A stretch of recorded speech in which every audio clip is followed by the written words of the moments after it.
Hey, Phil Steele here, and I have a confession to make. I feel like an idiot because I've been carrying an iPhone for years and I thought I knew how to take photos with it. But I learned this week that I don't know anything about the camera in my iPhone, and that's pretty embarrassing for someone who teaches photography. So here's what opened my eyes. I started looking at an online iPhone photography course, and I'll be honest, I wasn't even looking at it for me. I was looking at it to see if I thought it might be helpful to my audience, because I thought I already knew everything about iPhone photography. But boy, was I wrong. I've only just started the course. I've gone through maybe the first 10 videos out of more than 50 in the course, and I've already learned dozens of things that I didn't know about the camera in my iPhone. And now I'm going to teach you the 3 things that I found most mind-blowing so far.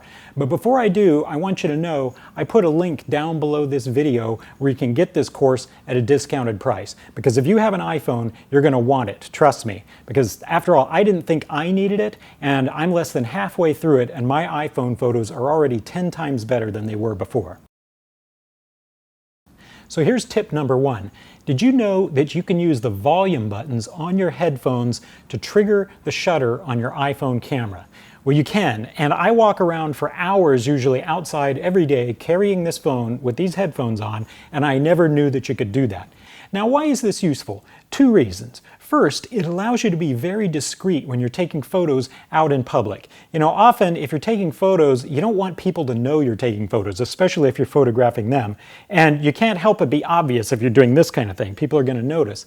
But with the headset, you can be very discreet, like you're looking at your music and you could be holding your camera and taking photos like this, and nobody knows you're taking photos at all. So this is going to revolutionize my street photography. The second reason this is helpful is now you can use your headphones the way we would use a remote shutter release for a DSLR camera. You know, when you really need a steady shot, maybe in low light, and you put your camera on a tripod or you lean it against something to hold it steady, no matter how steady it is, when you touch it to fire the shutter, you shake it a little bit. But now you don't have to do that. Now you can put it in its steady position and then just use the headphones to trigger the shutter. It fires the shot without touching it, without shaking it. All right, here's tip number 2. Did you know that your iPhone has a burst mode for shooting action? You know, when you want to be able to shoot a whole bunch of photos really fast, bang, bang, bang, bang, bang. You know, I used to think this was an advantage of my fancy DSLR cameras for shooting things like sports or kids or wildlife or anything where you want to shoot a whole bunch of photos very rapidly to get the right moment. Well, turns out the iPhone can do it too, and I didn't know it. And it's super simple. All you have to do is hold your finger down on the shutter button, and it fires off a whole bunch of photos. So now you can capture exactly the right moment with those fast-moving subjects, just like with a DSLR. And there's even a special review mode that allows you to easily pick from that burst of photos, pick the ones you want to keep, and discard all the others with just one click. But I'll leave the details of that for you to learn from the course. Now finally, here's another tip that I feel really stupid for not knowing. I thought I was very iPhone savvy for knowing that you can set the focus and exposure by touching any place in the frame, and it puts the focus and exposure right there. Now that's pretty cool, right? I thought that was great. But what I didn't realize is that after setting the focus at a certain point, you're not stuck with the exposure that was locked in when you touched there.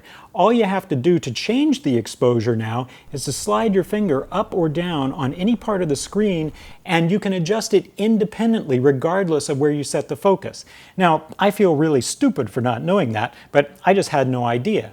And it gets even better. I also learned from this course that in the more advanced exposure lock and focus lock modes, you can also lock them and set them independently of each other. Again, I had no idea.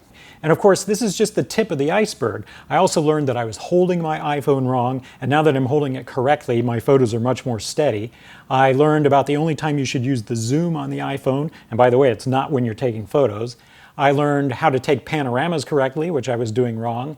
And I learned there was a setting that I needed to change because I had it configured in a way that was causing my iPhone to take up an unnecessary amount of space in the way it was storing my photos. It just goes on and on. And again, I've only just begun this course. I've watched less than a quarter of it, and already it's revolutionized the way I take photos with my iPhone. But I got so excited at this point that I had to stop and tell you about it. So as I mentioned, I put a link down below this video where you can get this course at a discounted price. It has my highest recommendation. Really, this is about as good as online training gets. The content is clear and concise and to the point. The whole delivery mechanism is smooth and seamless. And they even have a private Facebook group with currently over 8,000 members where you can upload your photos as you're taking the course and get feedback from other people who are taking the course along with you. This is really one of the best pieces of online training I've ever seen. The bottom line is, if you own an iPhone, just get it. Trust me, you'll be glad you did. And the cost of this course is trivial compared to the investment you have in this iPhone and the monthly payments you make for it. Don't be an idiot like me and waste the investment you have in this amazing machine by assuming you know everything about it. Now I'm going to go pick up this course where I left off and continue learning how to make my iPhone photos even better. I hope you found this helpful, and I look forward to talking to you again soon.